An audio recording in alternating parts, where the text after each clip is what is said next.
Hi, my name is Dr. John Douillard, and welcome to LifeSpa.com, where we prove the ancient medical wisdom of Ayurveda with modern science. And today I want to talk to you about an urgent report published in the most prestigious journal in the world called The Lancet in January of 2019.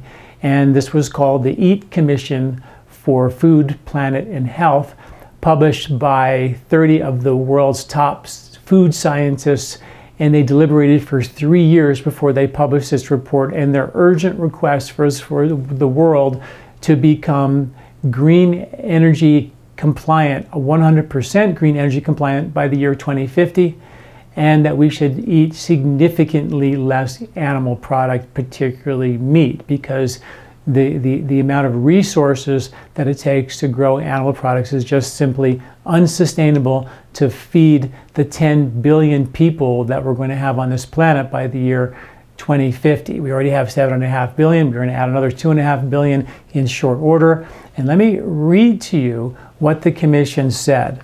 They said more than 820 million people currently have insufficient food, and many more consume low-quality diets that cause micronutrient deficiencies and contribute to a substantial rise in the incidence of diet-related obesity and coronary heart disease, stroke, and diabetes.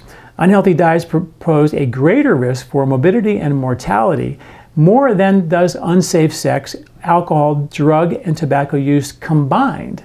And their final conclusion was, because much of the world's population is inadequately nourished currently, and many environmental systems and processes are pushed beyond safe boundaries by food production, a global transformation of the food system is urgently needed. Problem is that we eat, according to their consensus, that we eat too much meat, and we need to significantly increase our diet in terms of plant-based. We all should be eating a mostly, predominantly plant-based diet with small amounts of meat, dairy, and sugar, is a quote from the commission. So how much meat are we allowed to eat according to the study, with 30 scientists deliberating for 3 years to tell us this is what we're going to need to do to feed the world's population? And they looked at food waste and every possible thing they could look at for 3 years till they actually made these conclusions. They say we should eat about 1/2 ounce of red meat per day, or 3 ounces per week, or a 12-ounce steak per month. This is really interesting because the science shows that, or the Mediterranean diet, when you look at what they ate, they would, take a little bit of meat, throw it up in the stew. Everybody would get a little bit of meat, maybe about 1/2 ounce per day if they did. It was never a thing to eat a big old 12-ounce steak at one sitting. It just didn't happen because meat was very expensive and very, very costly. So the recommendation, according to the ability to feed this planet in short order, 2050 is not far away. It's like just a couple of decades and we're there. It's a real important thing for us to take a look at. So before I lay out the diet for you, I want to talk about some of the issues that we have with using meat as one of our primary sources of food. One, the nitrogen and the phosphorus runoff, the fertilizers that run off like into the Gulf of Mexico and other places around the world, are creating massive dead zones in the ocean, in the Gulf of Mexico, where nothing will grow, which is like a problem. Clearing pasture lands to grow more grazing lands or grow more feed to feed the livestock is increasing the rate of animal and its extinction at an unprecedented rate. So can't keep doing that. 70% of the water that we have on the planet is used to grow for feed. The methane gas from cows who burp and pass gas significantly, that's methane gas. It lasts 25 times longer than carbon dioxide. And they also breathe out carbon dioxide too. Of course, we all do. But there's a lot of cows that are being used to make meat as opposed to, say, a dairy industry, which is also unsustainable at the rate we're eating dairy today, but much less than the meat eating industry. So that's really important. Cows also take about 2.5 years for a grass-fed cow to reach the market. And 1.5 years for a grain-fed cow to reach the market, which means they live a long time. Just the idea that we kill them is, I know it's heartbreaking, but they do live a long time and therefore pass a whole lot more methane gas, which lasts 25 times longer than the carbon dioxide, which is a problem, right? So that's an issue we have to deal with and look at. The amount of grain that we grow on this planet takes up a lot of land for sure, and 40% of that, actually 45% of that, is used of the grain that we grow on this planet is used to make feed for the cows. 35% of that is used to make gasoline or ethanol. 15% of that is used in manufacturing, mostly for high fructose corn syrup. Even still to this day, it's still a major use of our grain. And then only 10% of the grain we grow on this planet we actually eat, which seems crazy, right? So that can easily be shifted and makes just a whole lot of sense. When you think about animals that we maybe can eat maybe a little bit more of, like chicken and fish. Chickens, they make it to the market in just 6 weeks.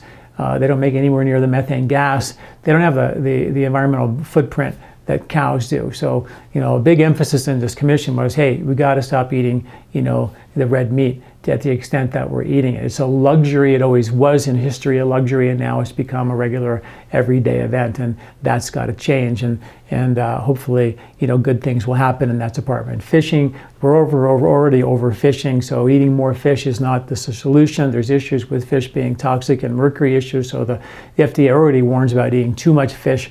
Aquaculture is a really big thing in China and in Vietnam. They're already growing a lot of their fish in aquaculture, so that's possibly a direction that they could go. Vegetable oils that we use as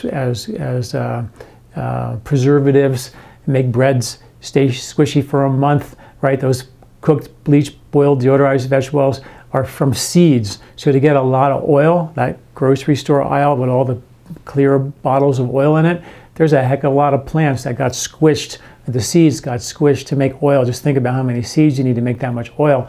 There's a lot of farming going on that is a lot of waste, particularly when that oil is toxic for us anyway.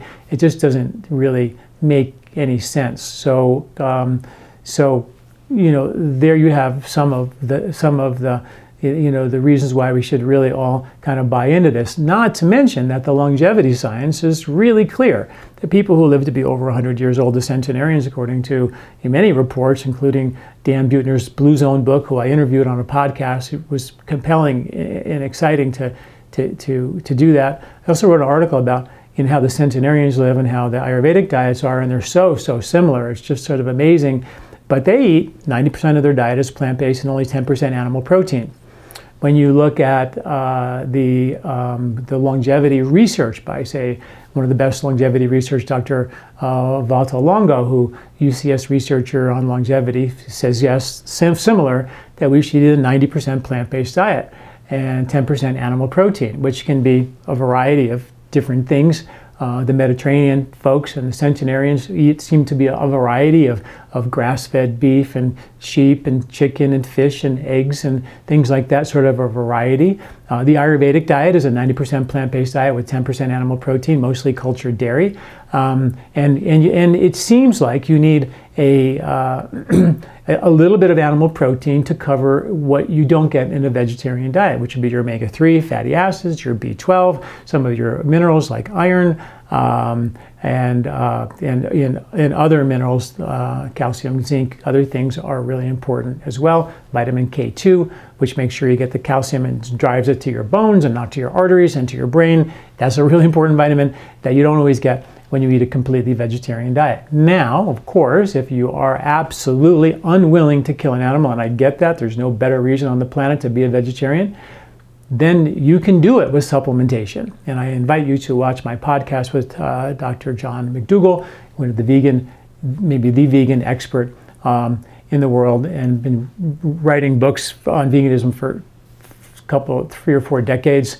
A brilliant man, very compelling interview we had, and I kind of cited the science that suggests that we should be eating a little bit of meat. So we went after it, and it was a really, I think, compelling interview. You don't want to miss that. So that's really important. Point being that we do need, that a vegetarian diet alone will not provide you with the nutrition you need. So you're going to either need supplementation, or you're going to need to take a 10% animal protein diet. Now, the commission didn't quite go to the 10%, so that's maybe good news for some. They suggest we should eat, like I said, 1/2 ounce of red meat per day, 1 serving of egg, chicken, or fish per day, 1 serving of cheese, dairy, or yogurt per day, and the rest is basically plant-based with lots of vegetables, whole grains, beans, nuts, seeds, and fruits is the diet that we should be consuming. Of course, I'm a big fan of making that shift from one season to the next. We publish a free grocery list, recipe list, and superfood list for every month of the year to give you what's in season, so you get seasonal benefits and you get the microbiome from one season to the next, inoculating in your gut, because your gut bugs are designed to change from one season to the next, and that will only happen if you eat seasonal food and make a dramatic shift from one season to the next. And that's compelling new science to back that up, as well as thousands and thousands of years of ancient wisdom, which doesn't seem to change very, very much. And we're starting to become more aware of the fact that our circadian rhythms are dependent on microbes, and those microbes change dramatically in the soil and on the food that we eat from one season to the next, which makes organic, which has bugs on it, really, really important, and which means whole foods, which are not processed, which are oftentimes sterile, really, really important, and which makes eating seasonally, something that we should all be doing more and more of. Doesn't mean you have to only eat in season, but we want to get sort of medicinal dosages of the foods that are in season the very best we can. Making a shift so your body knows, hey, I'm eating a wintry kind of a diet, or a spring-like kind of a diet, or a summer-like kind of diet. And for more information about that, you can go to my website at LifeSpa.com, type in 3-season diet challenge, and you can get that free, sign up for that free